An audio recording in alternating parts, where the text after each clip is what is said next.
Imagine this. A quiet courtroom, the air thick with tension, every eye fixed on the small figure standing at the center of it all. She's just 12 years old, her braids neatly tied, her hands clasped tightly in front of her.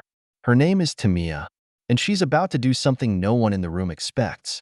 Moments ago, the prosecutor had painted her as a troublemaker, a defiant kid who lashed out at a police officer. But now, as Tamia takes a deep breath and begins to speak, her voice, steady and clear, the entire room falls silent. What she says next will leave everyone, judge, jury, and spectators alike, utterly stunned. This isn't just a story about a young girl standing up for herself. It's a story about courage, injustice, and a moment that will challenge everything. You think you know about fairness and the system meant to protect it all started on an ordinary afternoon in Tamia's neighborhood. She was walking home from school, her backpack slung over one shoulder, humming a tune she'd learned in choir practice. Tamia was like any other 12-year-old, dreaming about her favorite TV shows, worrying about homework, and looking forward to the weekend. But her life took a sharp turn when a police cruiser pulled up beside her. The officer, a tall man with a stern expression, stepped out and accused her of stealing from a nearby convenience store. Tamia was shocked. She hadn't done anything wrong. She tried to explain, but the officer wasn't listening. What happened next was a blur, raised voices, a struggle, and Tamia being handcuffed and taken away. The news spread quickly through the community. A 12-year-old girl arrested? People were outraged. Tamia's family, led by her fiercely protective mother, vowed to fight the charges. They knew Tamia wasn't a thief, but as the case moved to court, the odds seemed stacked against her. The prosecution painted a picture of a rebellious child who had resisted arrest, while the officer stood by his story. It felt like the system was closing in, and Tamia's future hung in the balance. But Tamia wasn't just any kid. She was smart, determined, and had a fire in her that no one could extinguish. With the support of her family and a dedicated lawyer, she prepared to tell her side of the story. The day of the trial arrived, and the courtroom was packed. Reporters, community members, and even strangers who had heard about the case filled the seats.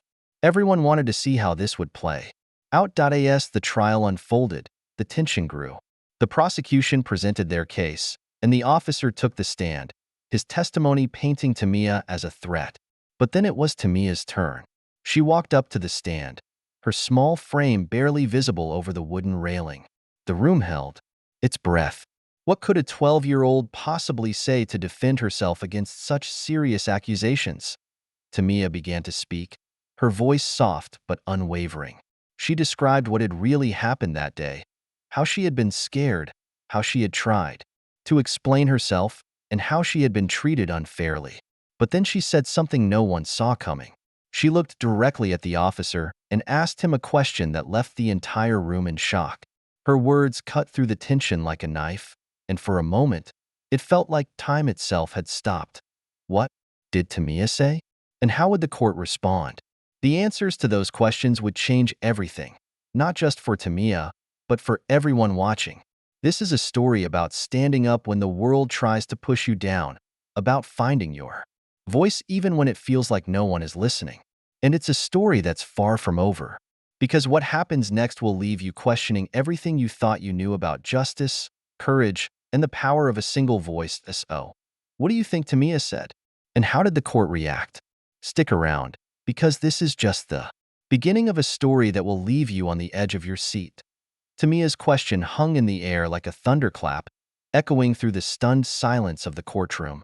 The officer, who had seemed so confident just moments before, shifted uncomfortably in his seat. His eyes darted to the judge, then to the prosecutor, as if searching for some kind of lifeline. But there was no escape. Tamia had asked him something so direct, so piercing, that it cut straight to the heart of the matter. The room waited, breathless, for his response.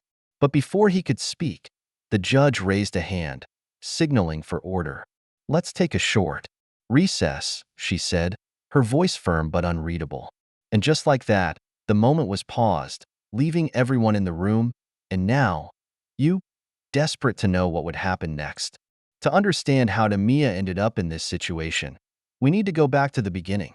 Tamia grew up in a tight-knit community where everyone knew everyone.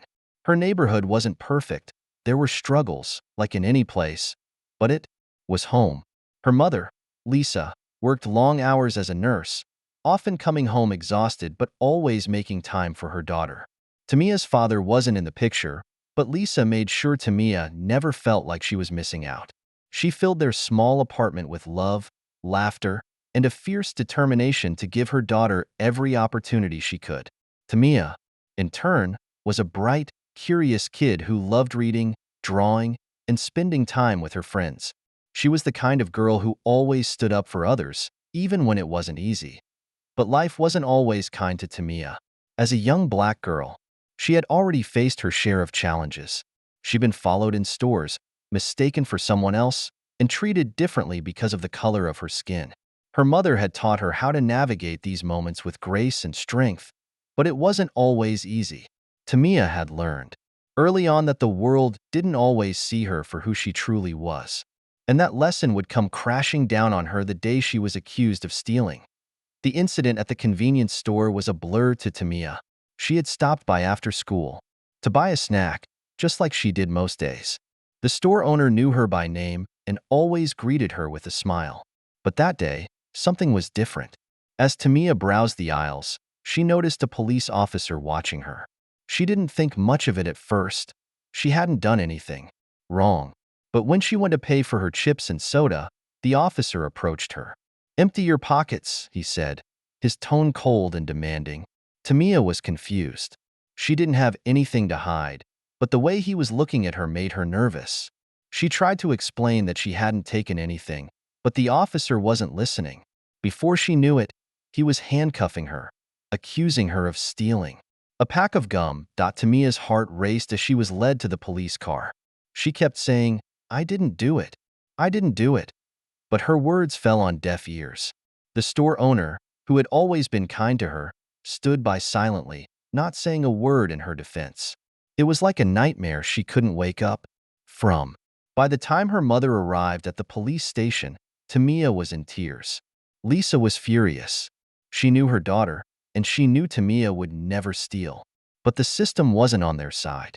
The officer had filed a report, and Tamia was charged with theft and resisting arrest. The weeks that followed were a whirlwind of court dates, meetings with lawyers, and sleepless nights.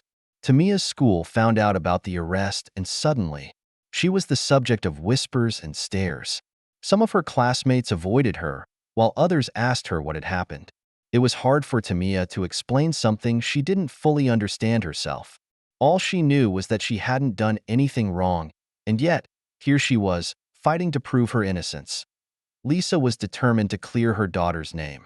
She reached out to a local advocacy group that helped families navigate situations like this. That's how they met attorney Marcus Green, a passionate lawyer who had dedicated his career to fighting for justice in cases involving young people. Marcus believed in Tamia from the moment he met her. He saw the fire in her eyes, the determination to stand up for herself, and he knew this was a case worth fighting. Together, they prepared for the trial, gathering evidence, interviewing witnesses, and building a defense that would show the truth. But the truth wasn't always easy to prove. The prosecution had the officer's testimony, and they painted Tamia as a troubled kid who had lashed out when confronted. They showed security footage from the store, but it was grainy and inconclusive. It didn't show Tamia stealing anything, but it also didn't clearly show what had happened during the confrontation with the officer. The case came down to one person's word against another's, and in a system that often favored authority figures, Tamia was at a disadvantage. That's why the moment Tamia took the stand was so crucial. It was her chance to tell her side of the story, to show the court who she really was. And she didn't hold back. She spoke about how scared she had been that day, how she had tried to explain herself but wasn't given the chance. She talked about how it felt to be handcuffed and treated like a criminal, even though she was just a kid. And then, she turned to the officer and asked him the question that stopped the room cold. "Why didn't you believe me?"